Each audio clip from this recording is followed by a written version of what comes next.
So you moved away from the US? Yeah, since I last saw you in New York, I finished school in New York and now I'm back full-time creating. And we're super excited to have you today for a little chat. We kind of already started with what was gonna be my first question. How is LA treating you? Since I last saw you in New York, you're at a new place right now. The crazy thing is that I don't miss New York much because I've been enjoying a lot LA. But soon I'm sure I will want to go back to New York. But I haven't traveled for almost a year now. But I feel like I've been busier now because because now with this you get to like do multiple things at the same time, and I've done shoots on Zoom Yeah. many times already. I've conducted photo shoots in Brazil and China and Japan and yeah. Yeah, so initially I was very against the idea of doing everything on Zoom because for me it was all over personal touch. And so at the very beginning was very hard.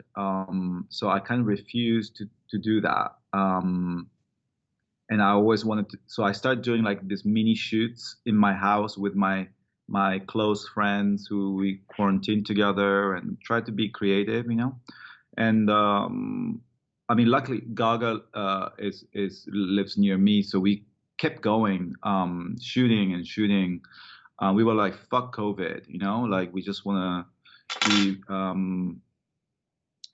keep creating and being artists and making things. Yeah, like inspiring each other and people and stuff like that. So I had that, so that was very good. But then on Zoom, I tried it because I had to do one because I couldn't travel, and it was kind of okay because I just you just have to have a cool assistant that you trust locally over there. And of course, I mean, I wish I was in Brazil working on it, but it was actually really fun. I've just done one in Miami, um, yeah, and Asia. It's just the time difference. So in Asia, I have to wake up late.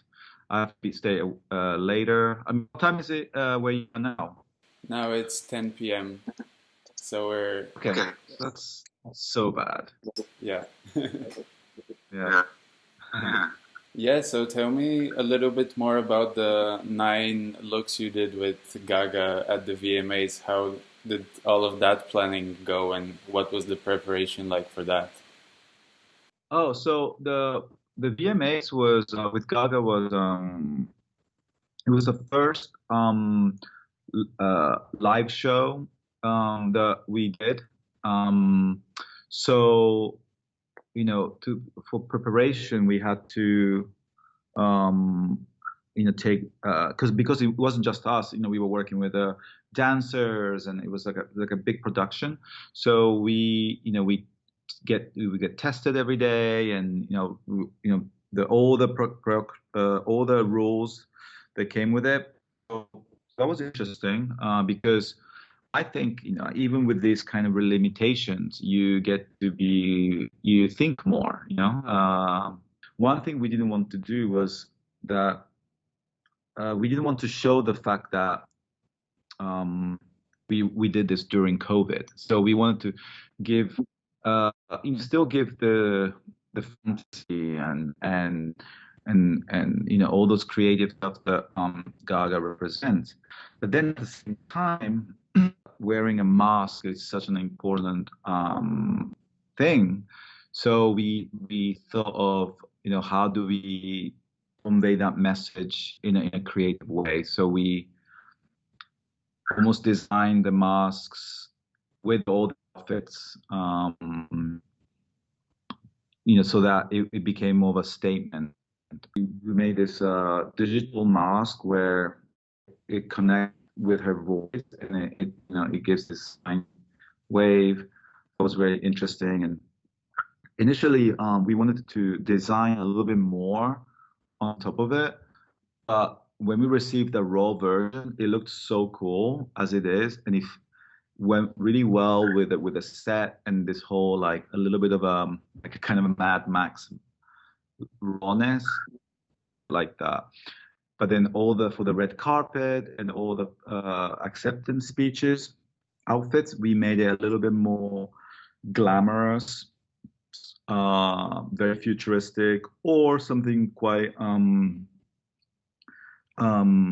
primitive, to go against the outfits that she was wearing, or to go with it. We always like to play with a kind of either matchy or to go against, depending on the outfits. It looked great because it felt like what we used to do, like the old school VMAs, when we did like the meet dress and things like that. We treated the space as more like a performance. The whole thing was a performance, and to show hope and creativity never dies. So yeah, that was great.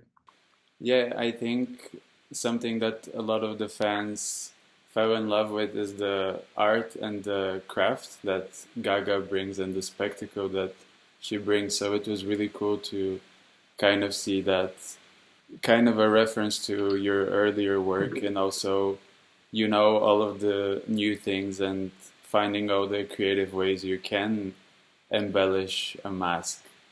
That was really cool for us. Yeah, for sure. Because this album, Chromatica, is all about sort of like kind of for her is like redefining who she is, but it's not going away from her past. It's kind of like realizing where she went through.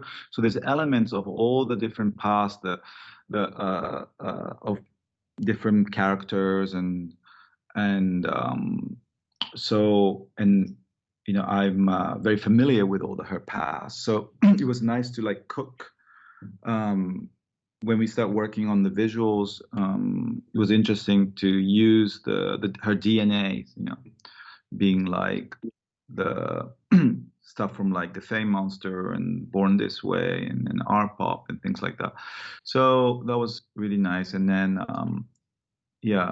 and then we just kind of paint. At the moment, we are just painting over it, because actually the song itself is very, what she's talking about is quite personal and quite sad stuff, but the music is very upbeat and dancey. So we want to do something dark, but also colorful, So that's what we've been using a lot of colors, but without being too like cheesy, So it's been nice. It's been really fun working on different, and then we keep going. We're like, let's go. That's amazing. Yeah, video just came out 911. I think last week. Yeah, it was incredible. We worked with this amazing director. We were a huge fan of his art, Tarzan, this Indian guy, and he's he's one of his film, The Fall. It's always been our inspiration, so we were channeling all his artwork, and his visual really matched to what Gaga wanted to do. So it was like a very beautiful like dream world that we created. So it was really cool. I'm just so grateful and happy, really grateful to be able to work. I don't think as work, to be able to create during these hard times. And I feel like it's so important for people to have that. That could be just painting or writing music, or playing the piano, or just talking, or anything. I think it's very important to have that more than ever. Almost like have your passion. You should ask yourself, like, I think the harder time, it's more important to have that kind of thing. So you can keep an armor. amongst all these crazy things happening in the world. How's the situation there?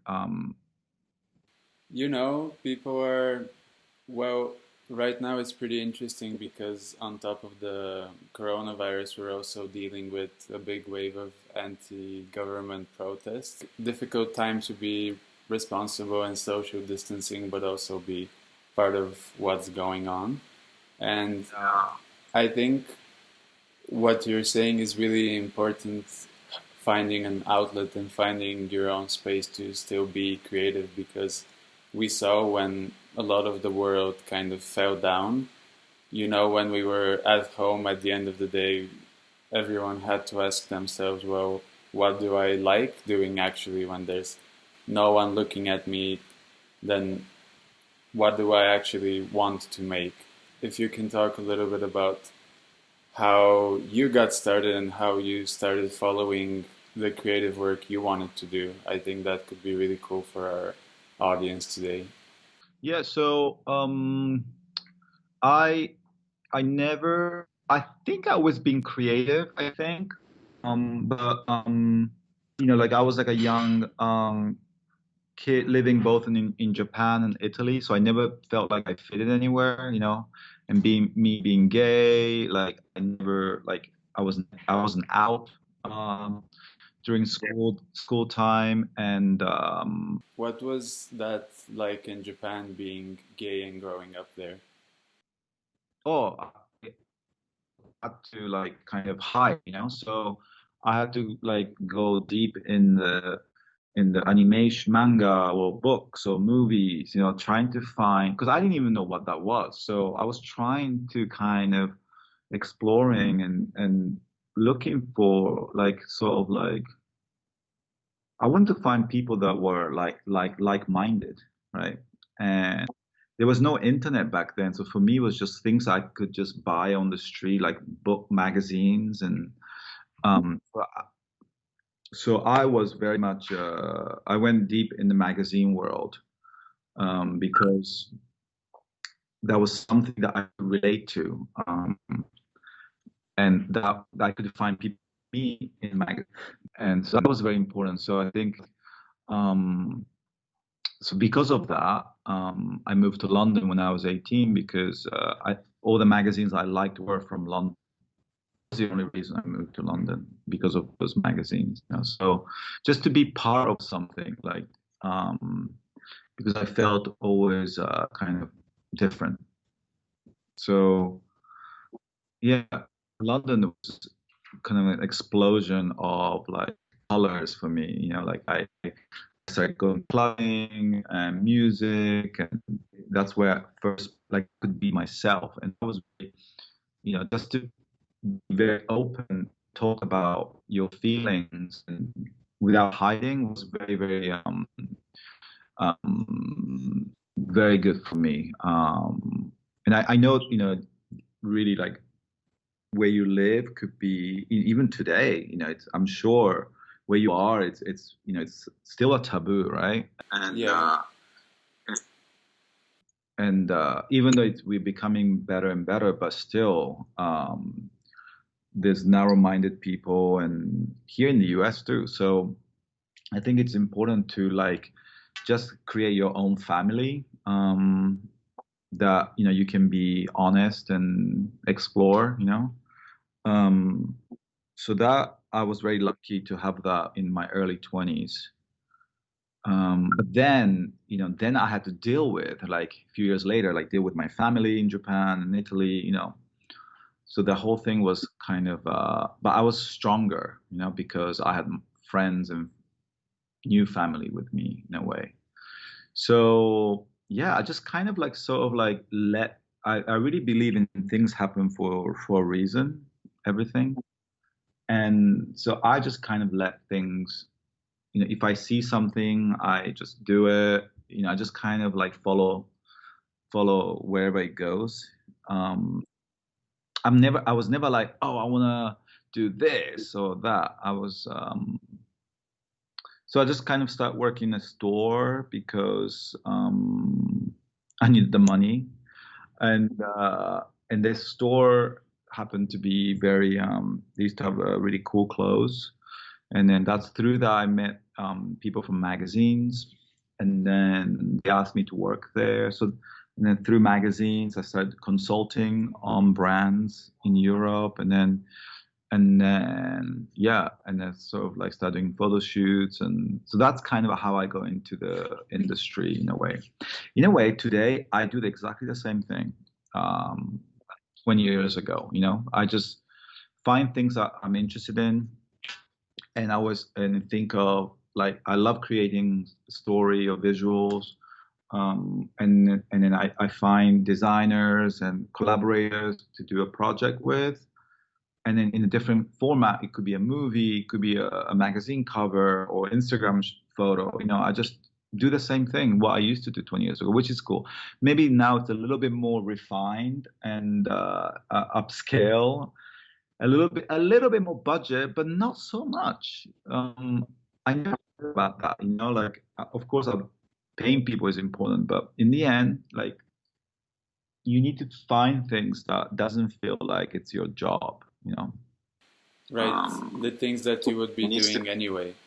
Yeah, that you would do it even for free, you know, and that's your passion. So yeah, and of course I want to evolve and do more things, but like, you need to find, like, what is in your gut feeling, you know, it's not what other people want you to do, it's what you do. And it's a hard thing, because you need to be honest with yourself, you know. And so initially, that's why I think you should try different things and be free and dream and yeah. Yeah. And something I've heard you mention before is how important making mistakes along the way is as well, right? Like, we don't just learn to do something right off the bat, and it takes a long time. I still make mistakes today, and I think that's where the magic happens, you know, because then it's boring. If you're just perfect, then it's, you know, then why are you even doing it? It's like, it's done. I think the beauty is to, like, do it and make a mistake and then learn from it. And I think, because I believe we're here to learn things, to make a better place, you know. And so yeah, I think I don't love making mistakes, but later I think, like, oh, okay, you know, like, that's, you learn a hard way, you know, but I think it's okay to make mistakes, and so be open about it. And because there's definitely things to learn. So especially when you're starting, it's okay to, like, try different things and make mistakes, and try not to be like, oh shit, you know, I fucked up, so I can't do this anymore, you know. And you'll get to a point, but then keep trying and keep hustling, and then you'll find your way, you know. And also, I love if you don't actually know what you really want to do, then I would find people that you like.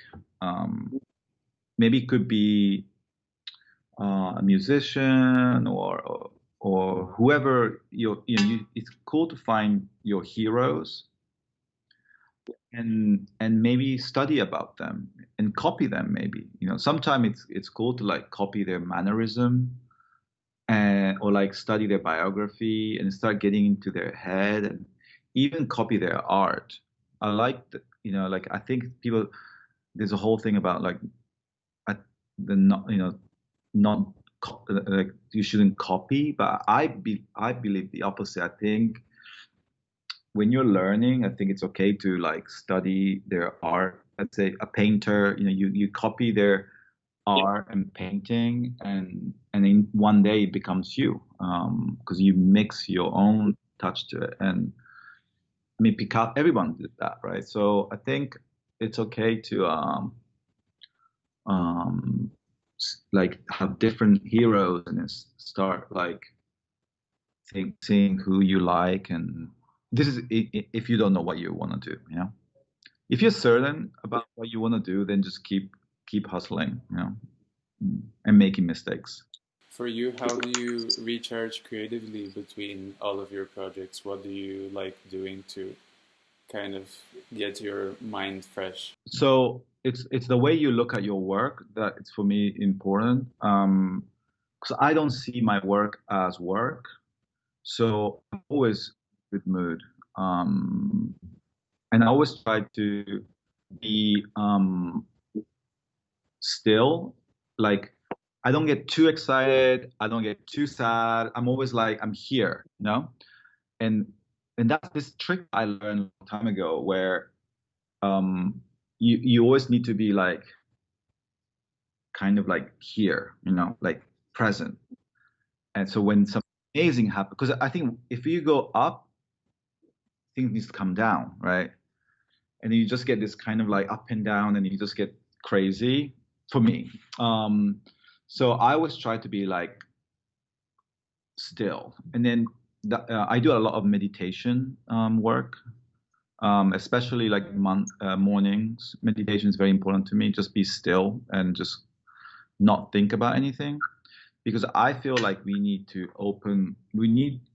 Yeah, maybe that's what your question is about. You know, like I need to be kind of almost like a vessel, like clean space, like open space inside my mind and body, so that I can take in things.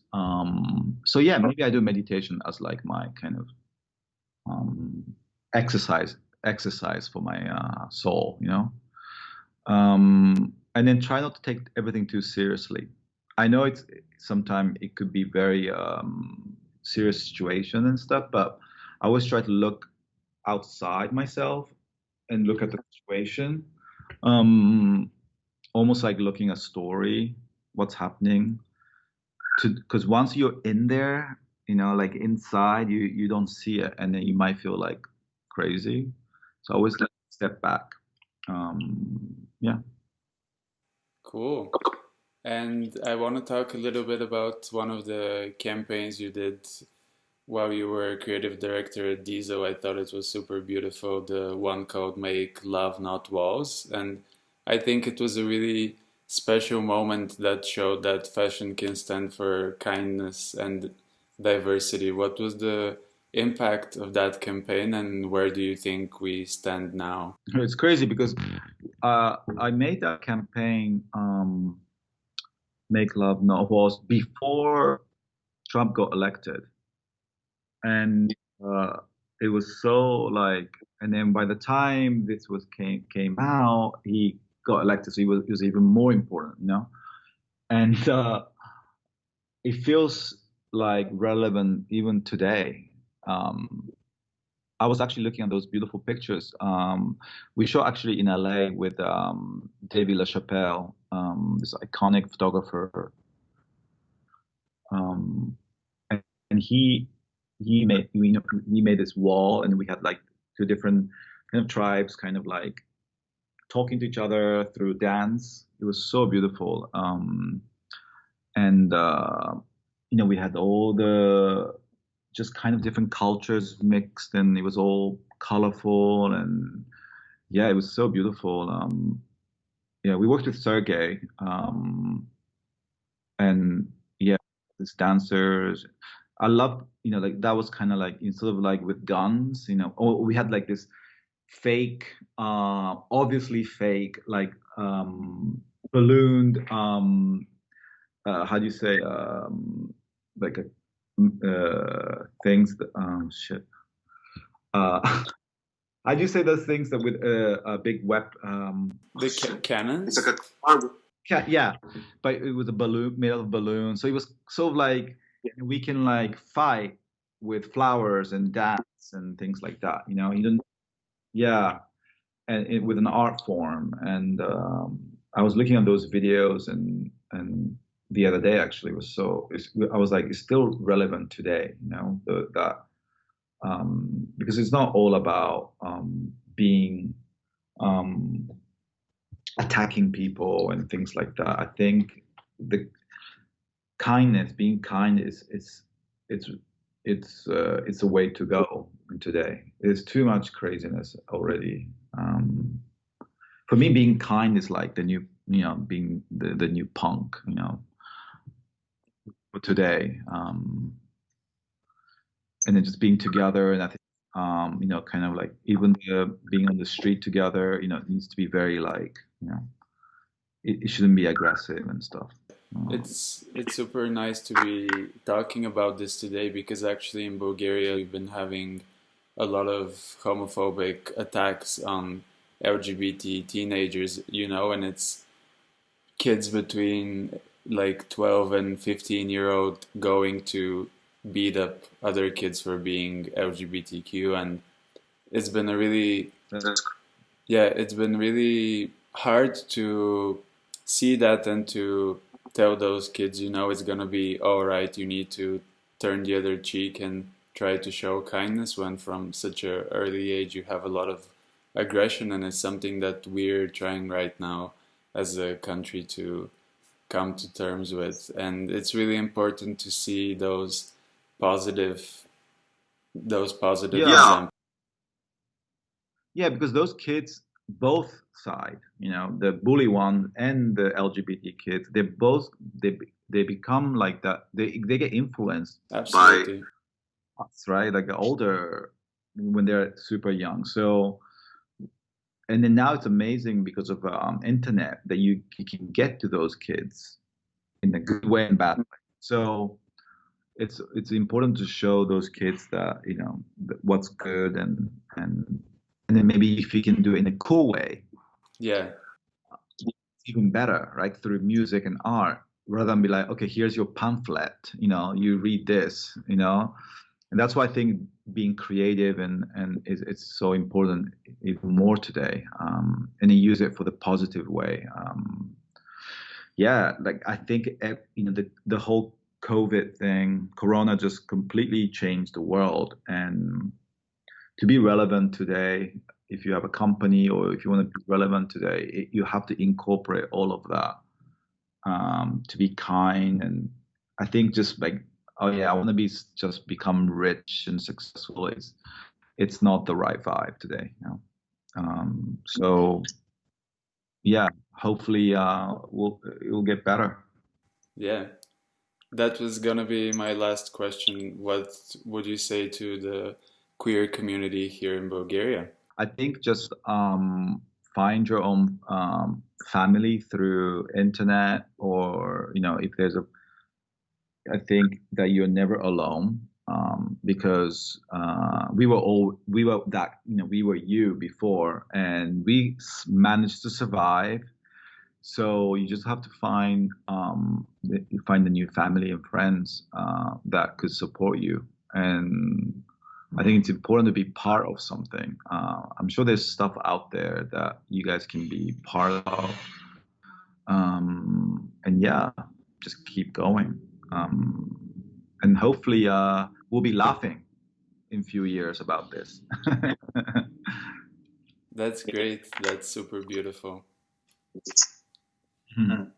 I think that's all of our questions. Thank you so much for taking the time. It was a really big pleasure to talk to you and to learn more about you and your inspiration. I hope we can travel everywhere and visit your country, actually. I'm always wanted to go. You're always welcome here in Bulgaria, and we'll show you around. Amazing. All right. Thank you Bye. so much.